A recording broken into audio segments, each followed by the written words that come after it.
जय श्री कृष्ण प्रिय मित्रों। श्रीमद् भागवत गीता का दूसरा अध्याय चल रहा है और हम दूसरे अध्याय के विभिन्न श्लोकों की चर्चा कर रहे हैं। पहले मैं आपको दूसरे अध्याय के 22 श्लोक एक्सप्लेन कर चुका हूं। अब हम 22 श्लोक के बाद 23वें श्लोक की ओर बढ़ेंगे। विद्यार्थी, जैसा कि आप जानते हैं कि आपने अक्सर सुना होगा कि आत्मा को न कोई मार सकता है, न आत्मा पैदा होती है, न आत्मा का मरण होता है। ये सूक्ष्म ज्ञान इस समय भगवान श्री कृष्ण अर्जुन को दे रहे हैं और इसीलिए इस वाले अध्याय को गीता का सार भी कहा गया है। और गीता के इसी सार में हम 23वें श्लोक की बात करेंगे। 23वें श्लोक में भगवान अर्जुन से क्या कहते हैं? भगवान कहते हैं, नैनम छिन्दन्ति शस्त्राणि नैनम दहति पावकः न चैनम क्लेदयन्त्यापो न शोषयति मारुतः। अर्थात ये जो आत्मा है न तो किसी शस्त्र के द्वारा खंड खंड की जा सकती है और न अग्नि के द्वारा जलाई जा सकती है, न जल के द्वारा इसको भगोया जा सकता है और न वायु के द्वारा इसको सुखाया जा सकता है। तो आत्मा अति सूक्ष्म है, भगवान यहाँ पर ये बता रहे हैं। इस पर कोई शस्त्र, देखिए मैंने अभी आपको पिछले श्लोकों में बताया था कि जो आत्मा कितनी बड़ी आत्मा, मैंने आपको बताया ना, विभिन्न शास्त्रों में और विभिन्न ग्रंथों में विद्वानों ने आत्मा का जो आकार है वो कितना बताया है? एक मनुष्य के एक वाल के अग्रभाग का 1000वां अंश। अणु परमाणुओं से मतलब देखा भी नहीं जा सकता है। तो देखा नहीं जा सकता है तो फिर मारा कैसे जाएगा? तो आत्मा को मारा ही नहीं जा सकता। न किसी शस्त्र से मारा जा सकता है, न अग्नि से जलाया जा सकता है, न वायु से सुखाया जा सकता है, न कुछ नहीं किया जा सकता है आत्मा का। ये अमर है आत्मा, सदैव है, शाश्वत। आगे भगवान 24वें श्लोक में अर्जुन को समझाते हुए कहते हैं, अच्छेद्यो अयम दाह्यो अयम अक्लेद्यो अशोष्य एव च नित्यः सर्वगतः स्थाणुरचलो वयम सनातनः। अर्थात ये आत्मा अखंडित तथा अघुलनशील है। इसे न तो जलाया जा सकता है, न ही सुखाया जा सकता है। ये शाश्वत, सर्वव्यापी, अविकारी, स्थिर तथा सदैव एक सा रहने वाला है। अणु परमाणु अणु आत्मा के इतने सारे गुण यही सिद्ध करते हैं कि आत्मा पूर्ण आत्मा का अंश है और बिना किसी परिवर्तन के निरंतर इसी तरह बना रहता है। देखिए, पूर्ण आत्मा क्या है? पूर्ण आत्मा यानी जो परमेश्वर है ना, परम ईश्वर है, उसका एक बहुत छोटा सा अंश है आत्मा। परमात्मा का एक बहुत छोटा सा अंश है आत्मा।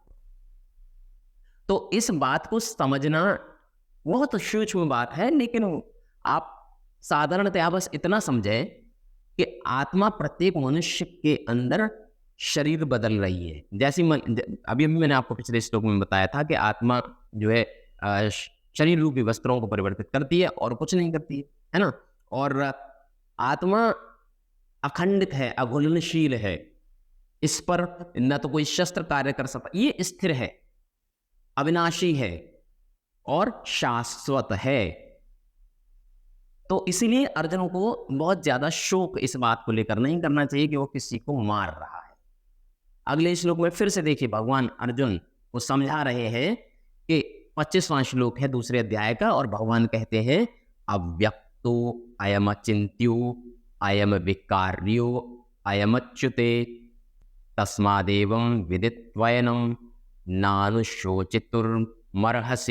अर्थात ये आत्मा अव्यक्त, अकल्पनीय, अपरिवर्तनीय कहा जाता है। ये जानकर तुम्हें शरीर के लिए शोक नहीं करना चाहिए। भाई, तुम शरीर के लिए शोक क्यों कर रहे हो? भगवान अर्जुन से कह रहे हैं कि कितने मैं प्रमाण तुम्हें दे चुका हूं कि ये आत्मा परिवर्तित ही नहीं होती। आत्मा के रूप में थोड़ी ना कोई परिवर्तन होता है। जो परिवर्तन हो रहा है वो शरीर के रूप में परिवर्तन हो रहा है। तो तुम्हें इस आत्मा को लेके बहुत ज्यादा शोक करने की जरूरत नहीं है।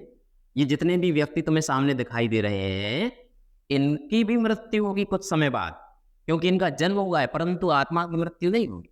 तो लिहाजा अर्जुन, तुम्हें करना क्या है? जो मैं बता रहा हूं उसको फॉलो करो। क्या फॉलो करने के लिए कह रहे हैं? भगवान कह रहे हैं कि देखो अर्जुन, तुम इस बात को लेकर तो बिल्कुल भी शोक मत करो। पहली बात तो यह है कि तुम किसी को मार रहे हो, क्योंकि जो व्यक्ति है ना, एक तरीके से उन्होंने, मैं आपको एक उदाहरण देकर बताता हूं कि जो निर्णायक जज जो होता है, किसी व्यक्ति के द्वारा, मान लीजिए कि सीआरपीसी की धारा 302 के तहत उसने मृत्युदंड किसी को सुनाया, तो क्या इसका मतलब ये हो गया कि जज ने उसकी हत्या कर दी और उसका पाप जज को भुगतना पड़ेगा? नहीं, बल्कि वो जो जज है ना, उसको मृत्युदंड सुना रहा है, उसके एक तरीके से पापों की सजा उसको दे रहा है। अगले जन्म में इस व्यक्ति को जब ये नया शरीर धारण करेगी आत्मा, तो बहुत ज्यादा कष्टों का सामना नहीं करना पड़ेगा, क्योंकि इसके पापों का दंड इसको इसी जन्म में मिल गया। तो हे अर्जुन, तुम इस बात को ध्यान में रखते हुए अपना कार्य करो। आत्मा को शरीर बदलने के लिए तुम इस जो जो क्रिया है, जो सदैव चलने वाली क्रिया है, इस क्रिया में तुम सहयोग प्रदान करो। 26वां श्लोक है श्रीमद् भगवद गीता के 2 अध्याय का। भगवान कह रहे हैं, अथ चैनम नित्य जातम नित्यम वा मन्यसे मृतम तथापि त्वं महाबाहो नैनम शोचितुमर्हसि। अर्थात यदि तुम ये सोचते हो कि आत्मा सदा जन्म लेता है तथा सदा मरता है, तो हे महाबाहु, तुम्हारे शोक करने का कोई कारण नहीं है। अगर तुम, भगवान कह रहे हैं अर्जुन से कि देखो, अगर तुम्हारे दिमाग में ये चल रहा है कि आत्मा फिर से जन्म लेगा, फिर से मृत्यु होगी आत्मा की, ना, तो ये मूर्खता है। तुम्हारे शोक का कोई कारण है ही नहीं है, क्योंकि दरअसल आत्मा, मैं पहले बता चुका हूं कि आत्मा न तो कभी पैदा होता है, न आत्मा की मृत्यु होती है। वो सदैव है और शाश्वत है, सनातनी है। तो इसीलिए आत्मा के लिए तुम्हें शोक करने की कोई आवश्यकता नहीं है। 27वें श्लोक में फिर से भगवान जो है अर्जुन से कह रहे हैं, जातस्य हि ध्रुवो मृत्युर्ध्रुवम जन्म मृत्यस्य च तस्माद परिहार्यर्थे न त्वं शोचितुमर्हसि। अर्थात जिसने जन्म लिया है उसकी मृत्यु निश्चित है और मृत्यु के पश्चात पुनर्जन्म भी निश्चित है। अतः अपने अपरिहार्य कर्तव्य पालन में तुम्हें शोक नहीं करना चाहिए अर्जुन।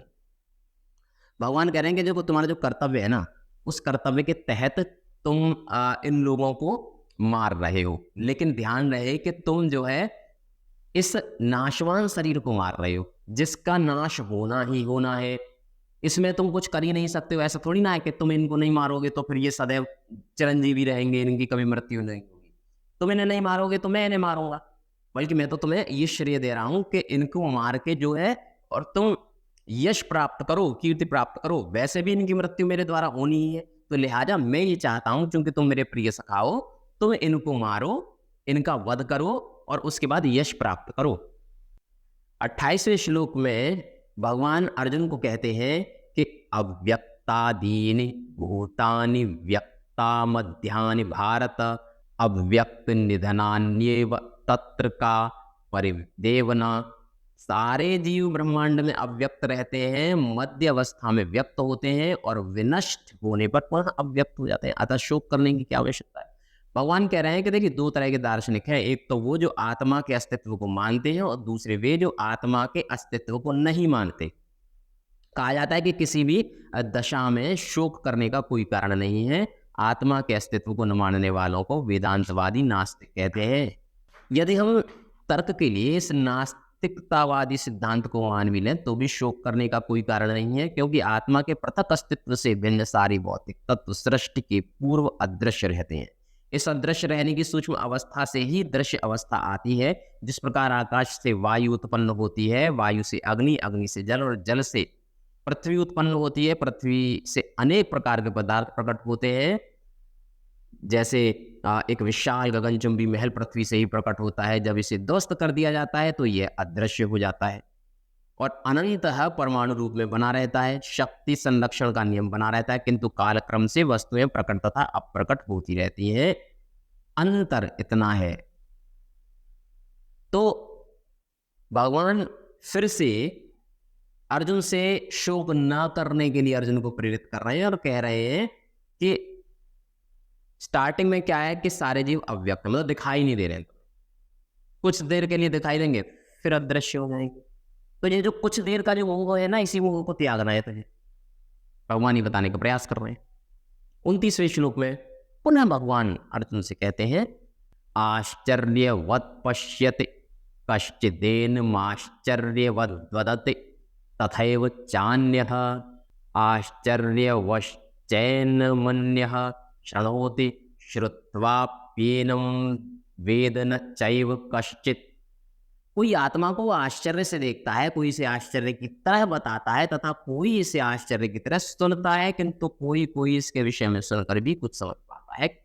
आत्मा बड़ी रहस्यमयी है, भगवान कह रहे हैं अर्जुन से, और इस बात को तुम्हें समझना होगा। बहुत से लोग आत्मा को लेकर जो है आश्चर्य व्यक्त करते हैं, बहुत सारे लोग आत्मा को आश्चर्य से देखते हैं और आश्चर्य के साथ आत्मा का बखान करते हैं, परंतु बहुत कम लोग होते हैं जो आत्मा की रहस्य को समझ पाते हैं और इस विषय में कुछ बता पाते हैं।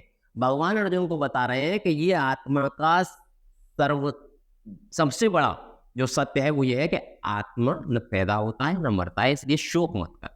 इन सब व्यक्तियों के अंदर एक भौतिक शरीर है, भौतिक शरीर को तू नष्ट कर रहा है और भौतिक शरीर के नष्ट होने पर किसी प्रकार का शोक नहीं होता। चलिए, इस वीडियो में सिर्फ इतना ही। बाकी के श्लोकों की चर्चा हम अगली वीडियो में करेंगे। फिलहाल मुझे इजाजत दीजिएगा। जय श्री कृष्ण।